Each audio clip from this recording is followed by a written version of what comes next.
ಇಲ್ಲ, ಡಿಸೆಂಬರ್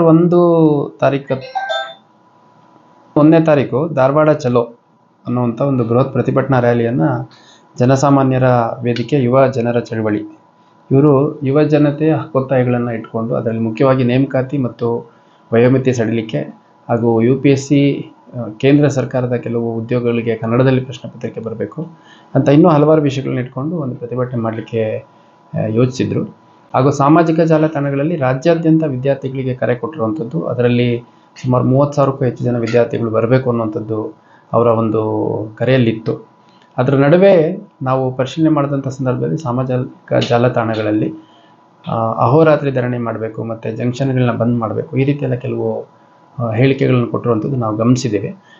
ಅದರ ಹಿನ್ನೆಲೆಯಲ್ಲಿ ನಾವು ಅರ್ಜಿ ಕೊಟ್ಟ ಮೇಲೆ ಒಂದು ನೋಟಿಸ್ ಇಶ್ಯೂ ಮಾಡಿ ವಿವರಗಳನ್ನು ಕೇಳಿದ್ವಿ. ಅಂದರೆ ಯಾರು ಆಯೋಜನೆ ಮಾಡ್ತಿದ್ದಾರೆ, ಅದರ ರೂಪುರೇಷೆಗಳೇನು, ಸ್ವರೂಪ ಏನಿರುತ್ತೆ, ಮತ್ತು ಎಲ್ಲಿಂದ ಜನ ಬರ್ತಾರೆ, ಯಾವ ರೀತಿ ಬರ್ತಾರೆ, ಮತ್ತು ಎಷ್ಟು ಜನ ಸೇರ್ತಾರೆ, ಭಾಳಷ್ಟು ಮಾಹಿತಿಯನ್ನು ನಾವು ಕಾನೂನು ಸುವ್ಯವಸ್ಥೆ ದೃಷ್ಟಿಯಿಂದ ಕೇಳಿದ್ವಿ.